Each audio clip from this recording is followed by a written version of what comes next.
أعوذ بالله من الشيطان الرجيم بسم الله الرحمن الرحيم ولما بلغ أشده آتيناه حكما وعلما وكذلك نجزي المحسنين رب اشرح لي صدري ويسر لي أمري واحلل عقدة من لساني يفقهوا قولي الحمد لله الصلاة والسلام على رسول الله وعلى آله وصحبه أجمعين أما بعد अस्सलाम वालेकुम वरहमतुल्लाहि वबरकातुहू। आयत नंबर 22 नंबर आयत जेका हाणे मां पढ़ी ऐं इन खां पहिरियां वारी आयत में अल्लाह सुब्हानो व तआला ॿुधाए थो त यूसुफ अलैहिस्सलाम कीअं मिस्र में आया ऐं उन्हनि खे कहिड़े तरीक़े सां अल्लाह सुब्हानो व तआला रहाइश ॾिनी ऐं उनखे उते रहाइश ॾिनो छाजे करे जो उन्हनि खे अल्लाह सुब्हानो व तआला तालीम ॾे, इल्मु ॾे। अच्छा, हिन आयत में अल्लाह सुब्हानो व तआला मुखातिब आहे रसूल सल्लल्लाहु अलैहि वसल्लम जिन सां ऐं अल्लाह ताला ॿुधाए थो त ऐं जंहिं महिल यूसुफ पंहिंजी जवानी खे पहुतो त हिकमत ऐं इल्मु ॾिनोसूं ऐं अहिड़ी तरह भलारनि खे बदिलो ॾींदा आहियूं। इहा हिन जो सिंधी तर्जुमो आहे हिन आयत जो। त हिन आया में 22 नंबर आया जेका आहे इहा आया आहे यूसुफ अलैहिस्सलाम जॾहिं ॿार हुया इजिप्ट में आया, मिस्र में आया, जॾहिं हुनखे मिनिस्टर ख़रीद कयो हुयो, हुते रहिया, उन वक़्तु ॿार हुया। उन खां पोइ उहे जॾहिं जवान थिया उन जे बारे में अल्लाह सुब्हानो ताला ॿुधाए थो। विच में जेको बि पीरियड हुयो उहो अल्लाह सुब्हानो ताला असांखे नथो ॿुधाए। ऐं उन खां पोइ जेके बाद वारियूं आयात आहिनि उन में जेको यूसुफ अलैहिस्सलाम उते हुया उनखे उते कहिड़ियूं तकलीफ़ूं हुयूं ऐं कहिड़ा प्रॉब्लम्स थिया, कहिड़ा फितना क्रिएट थिया उन्हनि जे लाइ। ऐं उन खां पोइ बाद में वरी जॾहिं जेल में विया उन खां पोइ अल्लाह सुब्हानो ताला इहो थो ॿुधाए त पहिरियां मिस्र में आया, उते अल्लाह सुब्हानो ताला उन्हनि खे सेटल कयो, उते उन्हनि खे रिस्पेक्ट ॾिनी ऐं उते उन्हनि खे घर ॾिनो त अल्लाह ताला उन्हनि खे तालीम ॾे। ऐं उन खां पोइ सॼो उन में जेके घर में कहिड़ा कहिड़ा फितना थिया, छा छा थियो उन जे बारे में आहे। ऐं उन खां पोइ वरी जेल में। त हे इन बिटवीन हिकिड़ी विच में हिकिड़ी आयत आहे जंहिंमें अल्लाह सुब्हानो ताला असांखे ॿुधाए थो। त अल्लाह ताला फरमाए थो वलमा बल्लग अशुद्धहू।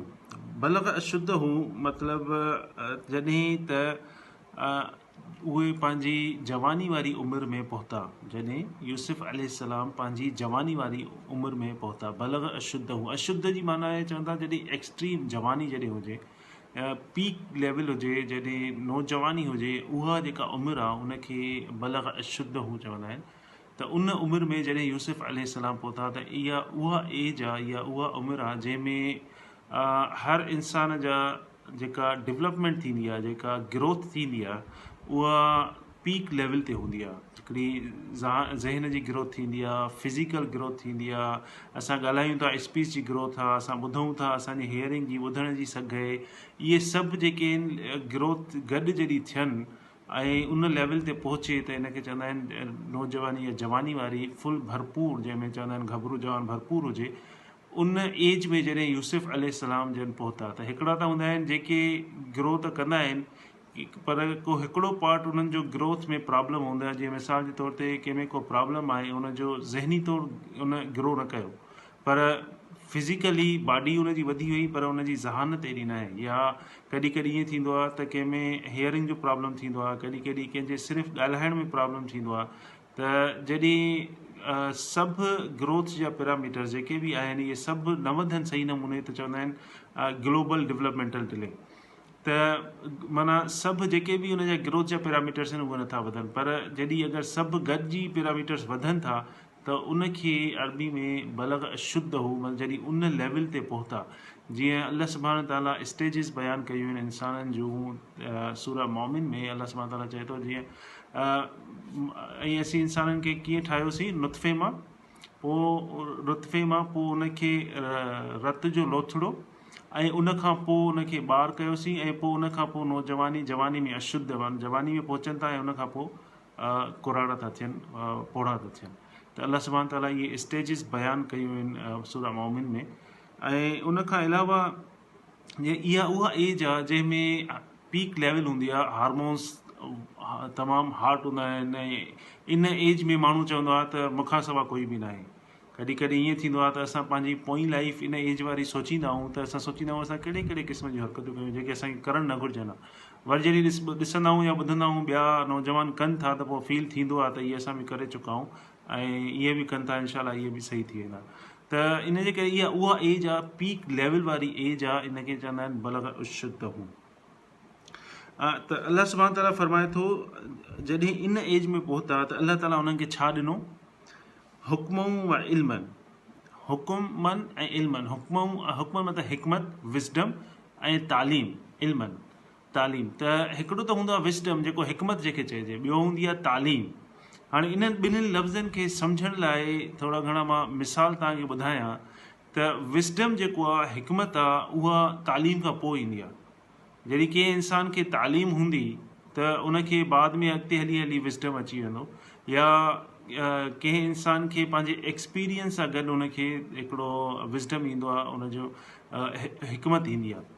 पर अल्लाह सुब्हानहू तआला चए थो पहिरियां हिकमा, उन खां पोइ अल्लाह सुब्हानहू तआला चए थो इल्मन।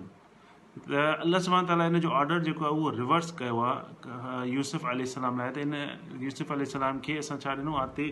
आतेनाहू हुक्मन व इल्मन। त इन जो मक़सदु छा आहे? जीअं मिसाल जे तौर ते असांखे को बि मसइलो पेश ईंदो आहे, कंहिंखे बि कहिड़ी बि लाइफ में, जवानी वारी ज़िंदगी में या उन खां पोइ कहिड़ी बि लाइफ में को मसइलो पेश ईंदो आहे, त वॾनि खां वञी पुछंदा आहियूं ऐं वॾा उनजो असांखे सही मशवरो ॾींदा आहिनि। ऐं वॾनि खे उन शइ जी हिकमत हूंदी आहे, विज़डम हूंदो आहे, छो जो उहो उन शइ मां गुज़री चुका हूंदा आहिनि, लाइफ में उन्हनि लाह चढ़ा ॾिठा हूंदा आहिनि, ऐं उहे जेके मशवरा ॾींदा आहिनि उहे असांखे पंहिंजे एक्सपीरियंस जे बेस ते ॾींदा आहिनि। उहे उन शइ मां गुज़री चुका हूंदा आहिनि, उनखे चवंदा आहिनि हिकमत ऐं विज़डम जे बेस ते उहे मशवरा ॾींदा आहिनि। पंहिंजी डिग्री जे बेस ते, पंहिंजे कैरियर जे बेस ते न ॾींदा आहिनि, पंहिंजे एक्सपीरियंस जे बेस ते ॾींदा आहिनि। जीअं हिकिड़ो ॿियो मिसाल तव्हांखे ॾियां त मिसाल जे तौर ते हिकिड़ो 10-12 सालनि जो को छोकिरो आहे, उहो मोटरसाइकिल जे मैकेनिक जे दुकान ते बीठल आहे, ऐं उनखे 10-15 साल थी चुका आहिनि उन दुकान ते। उनखे मोटरसाइकिल जो इंजन बि खोलणु थो अचे, मोटरसाइकिल जो सॼो कमु उनखे अचे थो, हर उहो इंजन बि खोले वेंदो, इंजन बंदि बि करे वेंदो, ठाहे वेंदो, का बि हर शइ उहो सम्झे थो। पर ॿियो ॼणो आहे, उहो इंजीनियर आहे, उहो मैकेनिकल इंजीनियर आहे, ऐं उहो इंजीनियरिंग करे थो, उन खां पोइ वञी उहो मोटरसाइकिल उहो बि ठाहींदो, इंजीनियर आहे चाहे कुझु बि हुजे, पर उहो बि मैकेनिक जो कमु कंदो। उहो उनखे इंजन खे सम्झंदो, पार्ट्स जा नाला यादि हूंदा उनखे ख़बर हूंदी इहे छा आहे, इहे छा आहे। पर जंहिंखे एक्सपीरियंस आहे, जॾहिं नओं इंजीनियर हूंदो, उहो जॾहिं वेंदो त जंहिंखे एक्सपीरियंस आहे उहो उनखे सेखारे सघे थो। त इहे ॿ पार्ट थी विया, हिकिड़े वटि डिग्री आहे, ॿिए वटि एक्सपीरियंस आहे। जेको एक्सपीरियंस वारो आहे उनखे चवंदासीं हिकमा, विज़डम आहे उन वटि, ऐं जेको डिग्री वारो आहे उनखे चवंदासीं इल्मन, उहो इल्मु वारो आहे। त इहे ॿई शयूं आहिनि। जॾहिं इल्मु ईंदो आहे त पोइ असां एक्सपीरियंस वठंदा आहियूं। जीअं मिसाल जे तौर ते को हिकिड़ो माण्हू आहे, डॉक्टर थो थिए, डॉक्टर थियण खां पोइ हुन वटि एक्सपीरियंस कोन्हे, पर उहो एक्सपीरियंस वठण लाइ जॉब कंदो, माना हुनखे डिग्री त आहे, शहादा, अरबी में चवंदा आहिनि डिग्री खे शहादा आहे, डिग्री आहे, हुन वटि थी सघे थो ॿी बि डिग्री करे वञे, पर एक्सपीरियंस कोन अथसि, हुन वटि विज़डम कोन अथसि। उहो जेको पेशेंट खे ट्रीट कंदो, उहो जेको उते कमु करे थो 4-5 सालनि खां, चाहे हुन वटि डिग्री न हुजे, त थी सघे थो उहो हुनखे सेखारे त सुई हीअं हणबी आहे ऐं ड्रेसिंग हीअं कबी आहे, त उहो उनखे सेखारे सघे थो, छो जो उन वटि विज़डम आहे, उन वटि हिकमत आहे, पर डिग्री उन वटि आहे। या अॼुकल्ह जे दौर में जेका डिग्री हूंदी आहे, जॉब वठण लाइ डिग्री जी ज़रूरत पवंदी आहे, असांखे हिकमत जी ज़रूरत न हूंदी आहे, छो जो हर कोई चवंदो आहे त जॉब लाइ तव्हांखे डिग्री खपे, चाहे भले तव्हांखे कुझु अचे या न अचे, पर डिग्री ज़रूरी आहे। त ईअं ई CV ते डिग्री मथां डिग्री जेतिरियूं डिग्रियूं घणी हूंदियूं ओतिरी वॾी जॉब मिलंदी, हाई लेवल जी जॉब मिलंदी ऐं सुठी सैलरी मिलंदी। माण्हुनि खे सिर्फ़ु डिग्री खपंदी आहे, चाहे हुन में स्किल हुजे या न हुजे, डिग्री जी वधीक वैल्यू हूंदी आहे। पर हिते अल्लाह सुब्हानहू तआला चए थो हुक्म व इल्मन, इहो यूसुफ अलैहिस्सलाम खे अल्लाह सुब्हानहू तआला इल्मु बि ॾिनो, ऐं हिकमा, विज़डम बि ॾिनो, ऐं इल्मु बि ॾिनो। ऐं कॾहिं कॾहिं ईअं बि थींदो आहे त जेके जीनियस माण्हू हूंदा आहिनि, जेके पोज़ीशन होल्डर हूंदा आहिनि, जेके टॉप 10 हूंदा आहिनि या टॉपर्स हूंदा आहिनि, उन्हनि खे तालीम त हूंदी आहे, उन्हनि खे डिग्री हूंदी आहे, फस्ट ईंदा आहिनि हर साल, उन्हनि खे 5 स्टार्स मिलंदा आहिनि, A स्टार्स मिलंदा आहिनि, ऐं उहे सुठी जॉब ते बि थी सघे थो पहुची वञनि पंहिंजे इल्म जे करे, पर पंहिंजे लाइफ जे डिसीशन्स में उहे पोइते हूंदा आहिनि। उन्हनि खे इहा ख़बर न हूंदी आहे त माण्हुनि सां कीअं बिहेव कजे, पेरेंट्स सां कीअं बिहेव कजे, या वरी रिश्तेदारनि सां कीअं हलिजे, या को ग़रीब माण्हू आहे उन सां कीअं ॻाल्हाइजे। हुन वटि तालीम त अची वई, पर हुन वटि हिकमत न आहे, हुननि वटि विज़डम न आयो। उन जी जॻह ते ॿियो माण्हू आहे, उनखे डिग्री न आहे पर उनजो बिहेवियर माण्हुनि सां तमामु सुठो आहे ऐं माण्हुनि खे माण्हू सम्झे, ईअं न त हे ग़रीब आहे त इहो हिकिड़ी शइ आहे, हिन जी का बि इज़त कोन्हे। त इहे जेके ॿ शयूं आहिनि, इहे ॿ डिफरेंट शयूं आहिनि जंहिंमें अल्लाह सुब्हानो ताला असांखे चए थो यूसुफ अलैहिस्सलाम खे हिकमत ॾिनऊं ऐं उनखां पोइ इल्मु ॾिनऊं। त जवानी में इल्मु इन एज में त अची सघे थो पर हिकमा नथी अची सघे। त अल्लाह सुब्हानो ताला फरमाए थो त न, यूसुफ अलैहिस्सलाम खे अल्लाह सुब्हानो ताला हिकमा ॾिनी ऐं पोइ इल्मु ॾिनो। त इहे ॿई शयूं जेके आहिनि उहे यूसुफ अलैहिस्सलाम खे अल्लाह सुब्हानो ताला ॾिनियूं। ऐं उनखां पोइ अल्लाह ताला छा थो फरमाए, अल्लाह ताला फरमाए थो त वकज़ालिक नजज़िल मुहसिनीन, ऐं अहिड़ी तरह जेके एक्ज़ेल कंदा आहिनि, जेके महिनत कंदा आहिनि, अल्लाह सुब्हानो ताला उन्हनि खे इहे शयूं ॾींदो आहे। केरु कंदा आहिनि? जेके छा कंदा आहिनि? महिनत कंदा आहिनि, जेके पंहिंजी ज़िंदगी में एक्ज़ेल कंदा आहिनि। अहिड़ी तरह अल्लाह सुब्हानो ताला उन्हनि खे हिकमा बि ॾींदो आहे ऐं इल्मु बि ॾींदो आहे। त हाणे ॿ शयूं अची वियूं, असां कहिड़ी शइ में महिनत कयूं। हिकिड़ी त दुनियावी तालीम आहे, ॿी दीनी तालीम आहे, क़ुर जी तालीम आहे। असांखे क़ुर जी तालीम, दीनी तालीम, इहा असांखे सिधे रस्ते ते वठी थी वञे, पर असां उन सां गॾु ज़ाहिरी ॻाल्हि आहे असांखे ॿी तालीम बि पढ़णी हूंदी आहे। इहे ॿई शयूं ईअं नाहे त असां दुनियावी तालीम पढ़ूं त दीनी तालीम छॾे ॾियूं, दीनी तालीम पढ़ूं त दुनियावी तालीम छॾे ॾियूं। त असांखे ईअं ॿ शयूं असांखे कम्यूनिटी में असां वटि जेको छा कॉन्सेप्ट आहे त सेपरेट कयूं वेंदियूं आहिनि। त मां दीन ते हलंदुसि, मां दुनिया सफ़ा छॾे ॾिनी। के माण्हू चवंदा आहिनि मां सिर्फ़ु दुनिया थो पढ़ां, मां दीनदार न आहियां, मां दुनियादार आहियां। हालांकि दीन असांजे ज़िंदगी जे हर हिसे में दीन आहे ई आहे, हर दुनिया जे मामले में दीन आहे ई आहे। इवन असां बाथरूम वेंदा आहियूं तॾहिं बि असां दुआ पढ़ी वेंदा आहियूं, उते बि असांजो दीन आहे। त दीन हर जॻह ते आहे, चाहे जेॾी बि वॾी डिग्री हुजनि, जेॾी बि वॾी तालीम हुजे। को माण्हू ईअं थो चए त न, दीन मां दीन खे सेपरेट थो कयां, मां दीनदार न आहियां, मां दुनियादार आहियां। न, ईअं न आहे। हर को माण्हू जेको बि आहे उहो जेतिरी बि तालीम हासिलु करे वञे, दीन असांजी ज़िंदगी जे हर मोड़ ते आहे, हर ज़िंदगी जे हिसे ते आहे। ऐं दीन खे अगरि कोई सेपरेट थो करे दुनिया खां त उहो वॾी ग़लती थो करे। ऐं उनखां पोइ उन सां छा थींदो आहे त उन ते इलाही शैतानी हमला थींदा आहिनि ऐं माण्हू ग़लति कमु कंदो वेंदो आहे ऐं उनखां पोइ उनखे का फीलिंग बि न थींदी आहे। त दीन जेको आहे उहो असांखे सिधी राह थो ॾेखारे। उनखां पोइ असां ॿियो को बि तालीम हूंदी, का बि हूंदी, उहा असां सही इस्तेमालु कंदासीं, न की असां माण्हुनि जे नुक़सान लाइ सिर्फ़ु पंहिंजे फ़ाइदे लाइ इस्तेमालु न कंदासीं, पर असां माण्हुनि जे फ़ाइदे लाइ बि इस्तेमालु कंदासीं। ऐं असांखे माण्हुनि जी वैल्यू बि ख़बर हूंदी त हीअ दुनिया, दीनी तालीम ऐं दुनियावी तालीम ॿई इंपॉर्टेंट आहिनि। ईअं न आहे त सिर्फ़ु को हिकिड़ी तालीम वठे ऐं चए ॿिया ॿी छॾे ॾियां, न। त अल्लाह सुब्हानो ताला चए थो इहो जेको विज़डम आहे, इहो हिकमत आहे ऐं जेको इल्मु आहे उहो कंहिंखे थो ॾे, कहिड़ी तरह थो ॾे, कहिड़ी तरह थो ॾे, जेको वकज़ालिक नजज़िल मुहसिनीन, जेके महिनत था कनि, जेके एक्ज़ेल था कनि। अगरि अल्लाह सुब्हानो ताला ॾे कोई हिकिड़ो क़दम खणे थो, थोरो बि अल्लाह ताला ॾे वधे थो, त अल्लाह सुब्हानो ताला उनखे वधीक उनजे लाइ रस्ता आसान कंदो। सभ खां वॾो मसइलो हूंदो आहे त तव्हां सिर्फ़ु हिकु अल्लाह सुब्हानो ताला जी राह ते हलो, ओॾे वधो। उनखां हिकिड़ो स्टेप तव्हां खणंदव ऐं अल्लाह खां दुआ घुरंदव, या अल्लाह मुंहिंजे लाइ आसानी कर, त अल्लाह सुब्हानो ताला पंहिंजे लेखे 10 स्टेप्स जा तव्हांजे लाइ आसान करे छॾींदो। ऐं उहो आसान कंदो वेंदो अगरि तव्हां हलंदा वेंदव सिधे रस्ते ते। भले दुनिया में अल्लाह सुब्हानो ताला चए थो तव्हांखे धरती ते लाथो आहे जीअं तव्हां धरती खे डेवलप कयो। ईअं न आहे त को इंजीनियर आहे, को डॉक्टर आहे, को टीचर आहे, को कहिड़ी बि शोबे जो आहे ऐं उनखे उहो चए त न मां क़ुर न, मां दुनिया मसरूफ़ आहे, मुंहिंजे लाइ क़ुर न आहे, मूंखे सिर्फ़ु क़ुर ॿुधायो वञे। न, क़ुर हर कंहिंजे लाइ आहे, चाहे उहो मज़दूर आहे, चाहे उहो वॾो मैनेजर आहे, चाहे उहो मिनिस्टर आहे। क़ुर इहा जेका आहे इहा हर कंहिंजे लाइ आहे, चाहे जेॾो बि तालीम याफ़्ता हुजे। त क़ुर असांखे सिधी राह थो ॾेखारे ऐं इहो हिदायत आहे, सिर्फ़ु मुंहिंजे लाइ न, सिर्फ़ु तव्हांजे लाइ न, सॼे इंसाननि लाइ। जॾहिं खां क़ुर नाज़िल थियो आहे तॾहिं खां वठी वेंदे क़यामत ताईं इहो सभिनि जे लाइ नूर आहे, इहो सभिनि जे लाइ हिदायत आहे ऐं सिधे रस्ते ते हलण जी गाइडेंस आहे, रहनुमाई आहे। अल्लाह सुब्हानो ताला चए थो क़ुर खे त तव्हांजे दिलि में हिकिड़ो ॾीओ आहे, हिकिड़ो क़िस्म जी लाइट आहे। त कॾहिं कॾहिं ईअं बि थींदो आहे त माण्हू ईअं सोचींदो आहे त मां अहिड़ी कम्यूनिटी में थो रहां त मुंहिंजे लाइ सिधो हलणु ॾाढो मुश्किल आहे।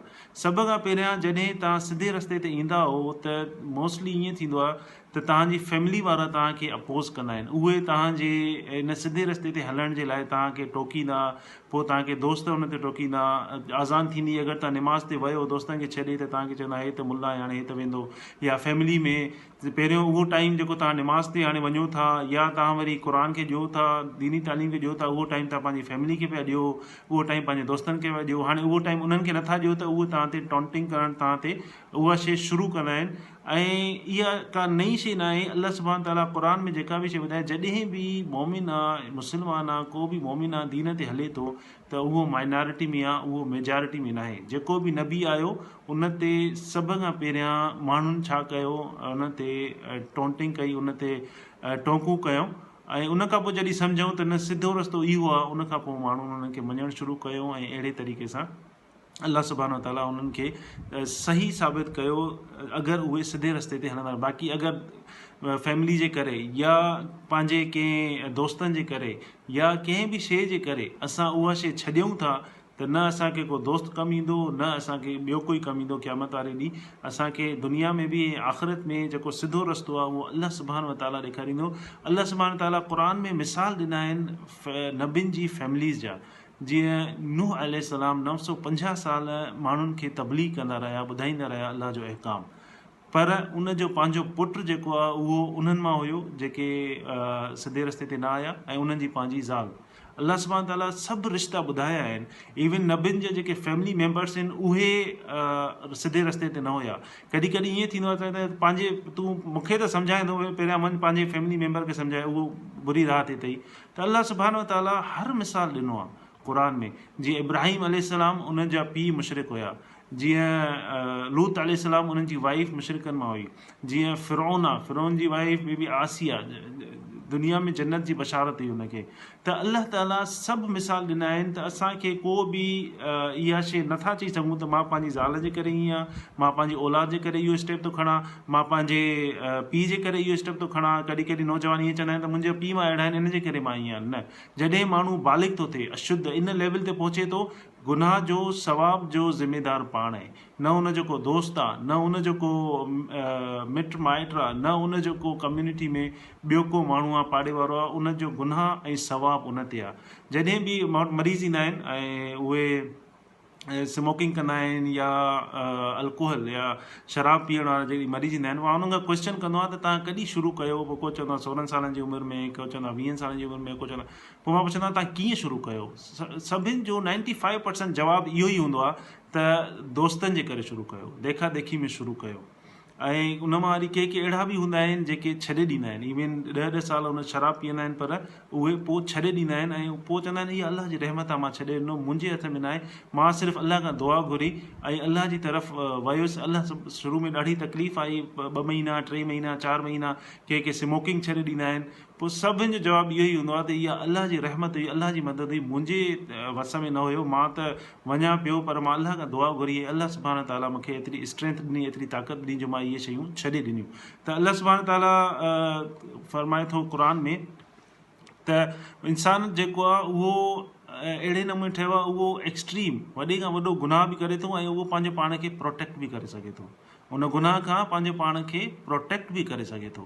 त अल्लाह ताला इंसान खे अहिड़ी ताक़त, एतिरी स्ट्रेंथ ॾिनी आहे जो उहो गुनाह खां पंहिंजो पाण खे रोके, ऐं उहा स्ट्रेंथ वठण लाइ अल्लाह सुब्हानो ताला खां हर वक़्तु दुआ करणु घुरिजे।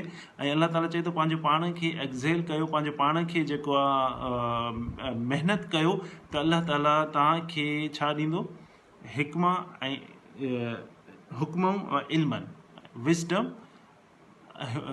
विस्डम ऐं तालीम। इहा छाजे करे मिलंदी? अगरि असां पंहिंजो पाण खे महिनत, कॾहिं कॾहिं ईअं थींदो आहे असां चवंदा आहियूं असां महिनत कंदासीं त इहा शइ मिलंदी, न, अल्लाह सुब्हानो ताला चए थो न, इहा शइ तॾहिं थींदी पहिरियां तव्हां महिनत कंदो पोइ मिलंदी। अॼु करे असां ईअं चवंदा आहियूं, असां ईअं चवंदा आहियूं त हिकमत ऐं जेको इल्मु आहे उहो असां हासिलु कंदासीं त पोइ असांखे जेको आहे महिनत करणी आहे। पहिरियां असां इल्मु था हासिलु कयूं ऐं पोइ असां जेको आहे जॉब पोइ कंदासीं, महिनत असांजी जॉब में आहे। असां इल्मु जेको आहे उहो अॼु महिनत कयूं था पर असुलु महिनत जेका आहे उहा असां जॉब करण लाइ था कयूं। अल्लाह सुब्हानो ताला चए थो अगरि तव्हां पहिरियां पंहिंजो अमल ॾेखारींदव त तव्हांजो इहे शयूं गारंटेड आहिनि, इहे शयूं मां तव्हांखे ॾींदुसि अगरि तव्हां थोरो एक्ज़ेल कयो। त असांखे सिधे रस्ते ते हलण लाइ जितां बि असांखे मौक़ो मिले असांखे महिनत करणु घुरिजे ऐं स्टेप अॻिते वधणु घुरिजे। अल्लाह सुभाणे ताला असां सभिनि खे सिधे रस्ते ते हलण जी तौफ़ीक़ अता फ़रमाए ऐं असांखे क़ुर खे सम्झण जी ऐं उन ते अमल करण जी ऐं रसूल सल्लल्लाहु अलैहि वसल्लम जंहिंजी ज़िंदगी खे सम्झण जी ऐं उन ते अमल करण जी तौफ़ीक़ अता फ़रमाए। ऐं क़ुर खे अहिड़े नमूने पढ़ूं त इहा असांजे लाइ रहनुमाई आहे, न कि अहिड़े नमूने पढ़ूं त असां ॿिए खे घटि कयूं या ॿिए सां बहस कयूं या असां पंहिंजो पाण खे मथे कयूं या बहस लाइ असां पढ़ूं। असां क़ुर खे अहिड़े नमूने पढ़ूं त क़ुर इहा हिकिड़ी लाइट आहे, इहा रहनुमाई आहे जेका मूंखे सिधे रस्ते ते वठी वेंदी, चाहे ॿी तालीम कहिड़ी बि हुजे उन सां गॾु क़ुर ऐं उन जी तालीम ज़रूरी आहे। ऐं अल्लाह सुब्हानहू तआला असांखे सम्झण जी तौफ़ीक़ अता फ़रमाए। व आख़िर दावाना अनिल हम्दुलिल्लाहि रब्बिल आलमीन। अस्सलामु अलैकुम।